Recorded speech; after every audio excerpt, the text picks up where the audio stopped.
It's the Weebill S from Zhiyun. It just came on the market. It's one of the hottest new gimbals. It's stronger and faster. Faster? Well, I don't know if it's faster, but I'm gonna take a look and see what its modes are like right now.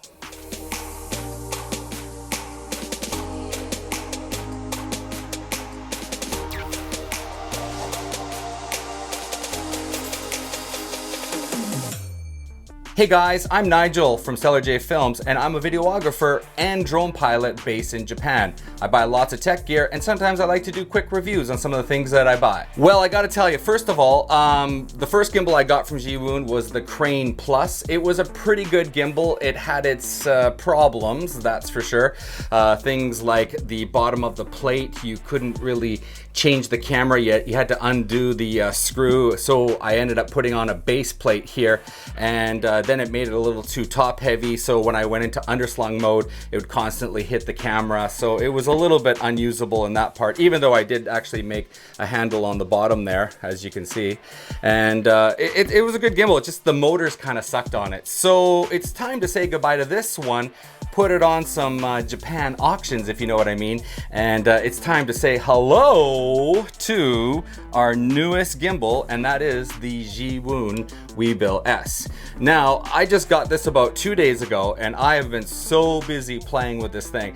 It is so much better than the Crane Plus. It blew me away, actually, how easy it is to go from modes. Before, on the previous one, I was constantly pushing the button. Push the button, push the button, push the button. I don't know what mode it is. Mode. I was struggling all the time to figure out which mode I should be in. With this, it has a little mini screen, and on that screen there, you can definitely see the modes. It's easy. You can see POV, go, you know, pan, follow, those type of things. So definitely the screen has been a big improvement.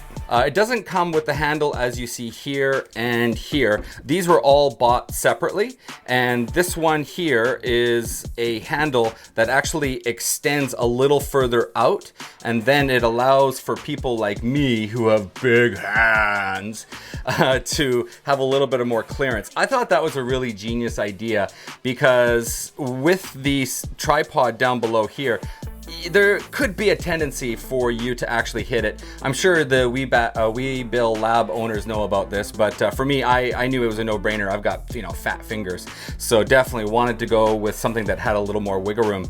And another cool thing is you got lots of little quarter screw mounts everywhere. I mean, you could definitely mount a monitor on this thing. It wouldn't be a problem at all. Lots and lots of different places to put things on the handle.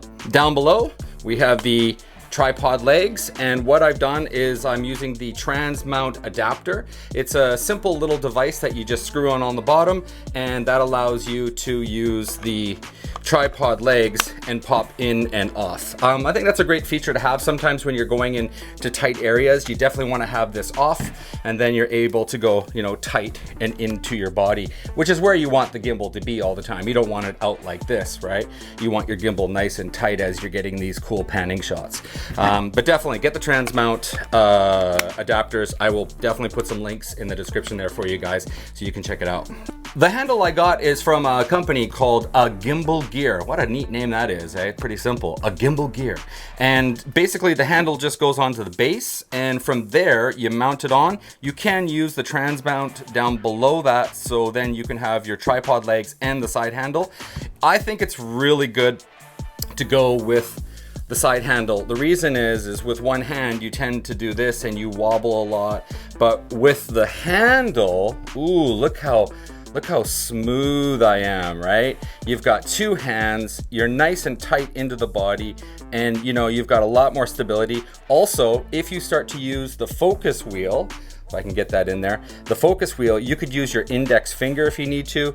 While you're holding the handle, you could actually use, you know, the focus at the exact same time. So yeah, definite plus having the handle, and I think it looks pretty cool. Okay, let's talk about my camera settings and what I'm using. I'm using a Lumix GH5s. I have the USB wire going from here over to the back end of the camera, and I am able to actually digitally focus the Lumix 12-35 first generation lens. It is focus by wire and it's not the best, so I wouldn't really say this is going to be, you know, something you want to use all the time. You definitely want to get a servo if you're going to be using cinema lenses. Eventually I'm going to upgrade and get some of those type of lenses, but for now I can actually focus. It's pretty good. With the GH5s, I have a cage on top with a couple of shoe mounts on the top over here, and the weight hasn't been an issue at all. I've been busy running around the house chasing the kids, jumping up and down, being crazy, and I haven't noticed any motor issues. Unfortunately, on my old Crane Plus there were issues at times. Make sure you balance it. I'm going to turn this off, and as you can see, I have no motors running. This thing is perfectly balanced no matter how I move it. If I take the lens and go a little bit out, then it will go forward. So that's something you might want to think about, where you might want to have the camera shifted a little further back. But for me, I like to stay around the 12 to 18 millimeter, and I believe the motors can actually handle it pretty well. All right, let's talk about some of the modes in the gimbal and how I like to use them so far. The first one is the POV mode. And with POV, it is absolutely awesome to just punch in, look at something, look up, look down, look up.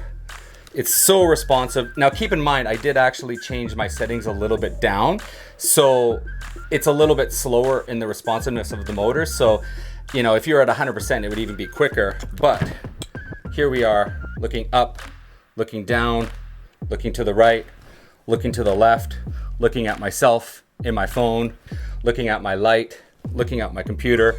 To me, that's going to be a great mode. Super punchy.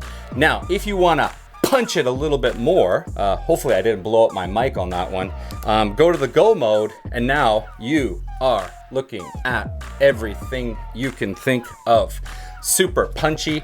Definitely, you know, basketball, sports, you know, any of those kind of things, you are punching in and out, and it is super responsive. Love this. Very cool.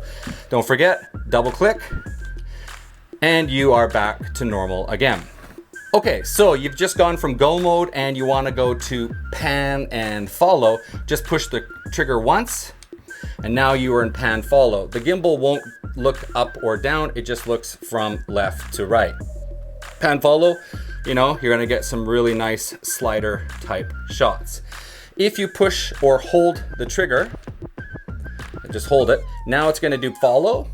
So again, it's kind of like POV mode, really. It's very similar to that. You know, you're looking up, you're looking down.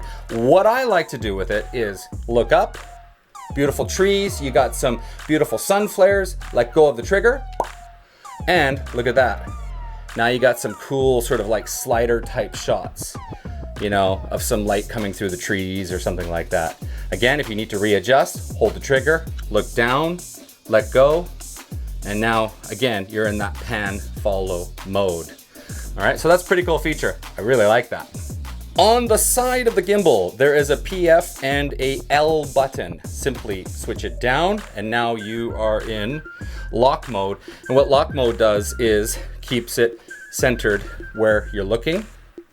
Okay, so again, that's going to get you really nice slider type shots.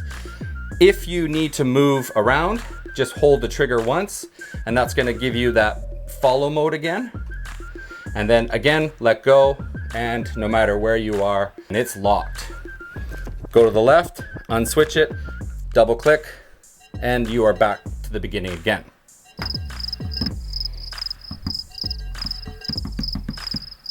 Oh, I forgot to tell you about one of the best features. When you have the USB hooked up to your camera, you can control the settings.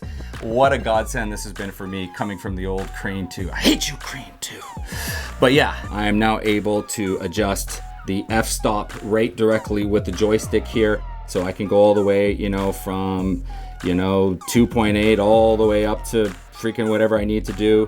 Click over to the right, and now I can use any ISO that I want, and go all the way up to crazy 204,000 on the GH5s. Woo, that GH5s is sweet. being able to control the camera settings on the fly directly from the joystick or the buttons down below is just going to be a huge game changer for me. No more having to touch the camera. Coming from the Crane Plus to the newer gimbals, this is something I'm not used to, where you're actually able to adjust the camera. I don't like to do this too much. I don't really think this is proper. Maybe you're not supposed to go left or right. If you guys know the answer, add your comments down below. Personally, I only like to do this, but I don't like to actually move around with the pan and stuff like that. But I think the tilt should be fine. All right, so the big thing really about the Weebill and also the Crane 3 is the ability to go underslung. I mean, oh, this is so much fun to do. Poof. Underslung mode, getting the shot with the underslung mode. Another great mode is the selfie mode. Just go to the trigger, push it 3 times. 1, 2, 3. Use the joystick to look up. Hey guys, what's up? That's pretty cool. Use the joystick, double tap. Goes back to normal. So that's just kind of leveling it off. And then 3 times again, 1, 2, 3. And you're back to your regular mode. Selfie mode's pretty cool. The next mode I'm gonna be looking at is the Inception or Vortex mode. So you just push the POV button, I believe it's 2 times, 1, 2, yep. And then personally, I don't really like to use this handle, so I like to take this off. And then basically you just go over to the joystick and just push it left or right. Again, I've gone to the settings to slow the barrel down a little bit so it's not as fast. With the trigger here, you can go a little bit slower. That's as fast. And then here I can go a little bit slower. It's a little bit difficult with a joystick, especially if you're moving. So you definitely want to go into your settings and get that all set up correctly. To get back to normal, just go here. Oh. Double tap and you're back to normal in your regular mode. All right guys, so that's my thoughts so far of the Weebill S. I absolutely love it. It's been an absolute godsend. I keep saying that word. Godsend. But yeah, it's been a really awesome gimbal for me so far. I haven't taken it in the field, but I do have a really big tourism job coming up where I have to go to a place called Iwate for about 4 or 5 days. And I have to film like Japanese swordsmiths smashing hot metal and things like that. So definitely Vortex mode could be pretty cool. Slider shots coming out from behind the swordsmith and, getting a really cool shot as he smashes it and things like that. And gimbal's gonna be really good, especially with run and gun. We're gonna be moving to 4 or 5 locations a day. Tripod's gonna be really difficult to be using all the time because we're running and gunning and moving to so many different spots. I plan to use this almost 80% of the time. If I need to, I'll use the tripod for, lock shots, interviews, and things like that. All right, guys, thanks for watching. That's been my quick overview of the Weebill S and sort of my thoughts and so far what I think of it. If you guys enjoyed it, leave your comments down below and I'll do my best to get back to you. Thanks for watching, guys. Peace.